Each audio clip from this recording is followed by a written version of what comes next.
Fisker Ocean, tous les détails de la concurrente principale de Tesla. Le Fisker Ocean débarque bientôt sur nos routes. Environ 60 000 véhicules ont été précommandés, dont 5 000 de la version One. Celle-ci est une série spéciale, toutes options, qui sera la première à sortir des chaînes de production de l'usine Magnaster à Graz, en Autriche. Il est quasi impossible aujourd'hui d'avoir une vision exhaustive du véhicule amiral de la marque, car tout simplement, il n'y a que quelques modèles de pré-série qui ont été présentés et qui ne sont pas en circulation. Quelques tests ont été réalisés, dont un avec Abby Eaton, qu'on a pu notamment voir faire la pilote d'essai pour l'équipe du Grand Tour. La marque elle-même communique assez peu et ne partage que quelques photos et vidéos. Il nous a donc été un peu compliqué de récupérer les informations nécessaires, mais nous sommes arrivés à les synthétiser pour vous faire une présentation la plus complète possible de la Fisker Ocean. Caractéristiques et options des 4 versions. La gamme Fisker est assez réduite aujourd'hui, puisqu'elle ne compte que 2 modèles. La Fisker Peer, SUV compact à 5 places, électrique et à coût raisonnable, puisqu'il est annoncé à 29 900 $ américains au prix catalogue. Il devrait être construit sur le site de l'usine Foxconn dans l'Ohio, mais ne verra probablement pas le jour avant 2024. L'autre modèle, c'est donc le Fisker Ocean, SUV plus massif et dont les unités définitives vont être livrées à partir du 17 novembre 2022. Le Fisker Ocean sera décliné en 4 versions, 7 couleurs extérieures et 3 intérieures dans un premier temps. La version One étant proposée dans une livrée spécifique. Extérieurement, peu de différences visibles selon les versions. Seules les peintures et les selleries varient. On aura donc 7 couleurs, Silver Lining, Night Drive, Mariana, Horizon Grey, Great White, Blue Planet et Big Sur Blue.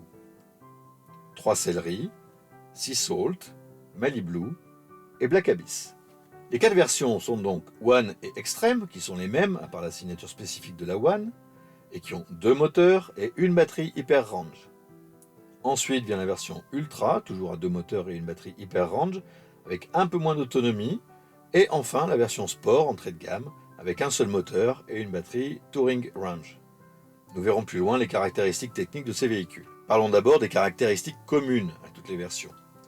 L'écran de 17 pouces d'abord, il est disponible pour toutes les versions, mais il ne pourra tourner et passer de horizontal à vertical et inversement que sur les versions Extreme et One. Le Semi-Signal, qui serait un indicateur lumineux placé haut sur l'arrière afin de la voir de loin dans un parking. Le rétroviseur intérieur digital, la clé disponible via l'application, comme sur les Tesla, le powerbank qui permet d'alimenter des appareils sur du 220. La surveillance de l'attention du conducteur, le freinage automatique d'urgence, la reconnaissance des panneaux, d'angle mort, le maintien dans la ligne, la prévention des collisions en marche arrière, etc. L'autopilote est présent dans toutes les versions, mais le changement de voie ou l'assistance à la conduite intégrée est réservé aux versions Extreme et One. Au niveau des spécificités, le toit, d'abord. Sur la version Sport, un toit panoramique standard. Il devient ouvrant sur la version Ultra et solaire sur les Extreme et les One. Au niveau du son, sur la version Sport, on a déjà un son Premium Harman à 7 haut-parleurs et avec un égaliseur 3 bandes. Un son Premium Plus sur l'Ultra, soit 12 haut-parleurs. Et au niveau du haut de gamme, on aura un son immersif avec 16 haut-parleurs, un subwoofer, un ampli de 500 watts et un son 3D. 4 modes de conduite sont disponibles pour les versions Extreme et One, Earth, Fun, Hyper et Off-Road. Pas d'off-road pour la version Ultra et pour la version Sport, uniquement les versions Earth et Fun. Un California Mode disponible dans toutes les versions sauf la version Sport. Ce mode permet d'ouvrir toutes les fenêtres du véhicule, y compris la lunette arrière et les petites custodes latérales. Les versions Extreme, One et Ultra auront accès à la vue 360 degrés. Les versions Extreme et One bénéficient du parking automatique, mais aussi de jeux vidéo, d'une key fob, une sorte de télécommande, ou de sièges chauffants à l'avant et à l'arrière. Toujours dans les versions haut de gamme, le Limo Mode permet aux passagers arrière de régler les sièges, le son ou la climatisation. Le Fisker Ocean ressemble à un SUV, ça c'est dit. Il a quand même quelques spécificités. À l'avant, les phares sont très fins, séparés des clignotants, avec 2 logos, celui de la marque, relativement classique, et celui du modèle, central.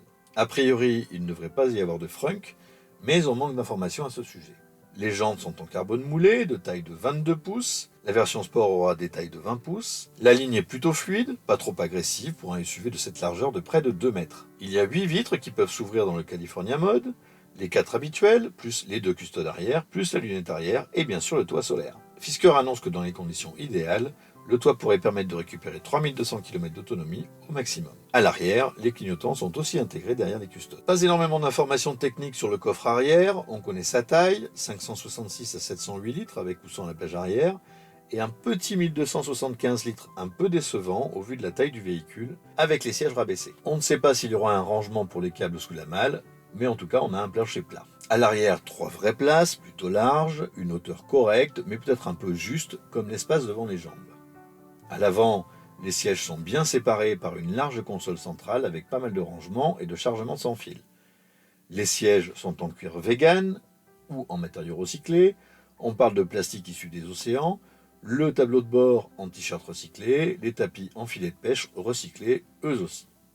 Évidemment, l'énorme écran central ne peut pas être oublié, surtout si l'on dispose de l'option Revolve qui permet de l'utiliser en vertical pendant la conduite et en horizontal, donc en mode cinéma, le reste du temps. On se trouve donc entre le dénuement total d'une Tesla Model 3 ou Y et l'extravagance d'une BMW iX avec des boutons partout.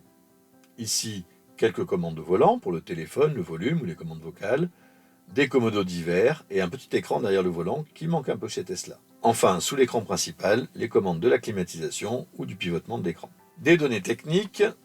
Pour la version sport, un moteur traction de 272 chevaux avec un couple de 350 Nm, une batterie lithium-ion, 66 kWh brut, 62 net, une consommation d'environ 15 kWh au 100, soit 440 km d'autonomie. La recharge plafonne à 150 kW, ce qui devrait permettre de recharger en 25 minutes sur borne rapide et un peu plus de 10 heures sur borne 7 kW. La version Ultra dispose de 2 moteurs, un de 250 chevaux et 350 Nm à l'avant, et un de 350 chevaux et 450 Nm à l'arrière. Au total, 540 chevaux synchronisés pour 700 Nm. Une batterie lithium-ion de 88 kWh brut, soit 82 net, et 610 km d'autonomie. La puissance de recharge maxi est portée à 250 kW pour permettre une recharge rapide en 25 minutes. Les versions Extreme et One disposent aussi de 2 moteurs un peu plus puissants, 270 chevaux et 350 Nm à l'avant, 380 chevaux et 500 Nm à l'arrière pour un total synchronisé de 550 chevaux et 800 Nm. Le 0 à 100 sera fait en 3,6 secondes selon Fisker. Comme l'Ultra, la puissance de charge est de 250 kW, mais pour une batterie de 94 kWh brut et 88 net, on fera le plein en 30 minutes et on aura 630 km d'autonomie. Les dimensions du véhicule, quelle que soit la version, c'est un SUV, plus gros qu'un modèle Y, avec 1,99 m de large, 4,78 m de long, 1,63 m de haut et un empattement de 2,92 m. Il est garanti 6 ans ou 100 000 km.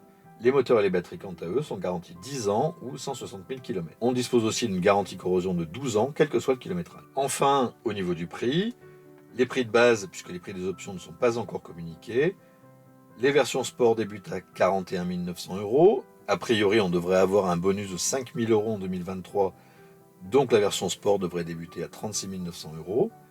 La version Ultra sera à 57 750 € hors bonus. Et enfin, les versions Extreme et One sont vendues 69 950 €.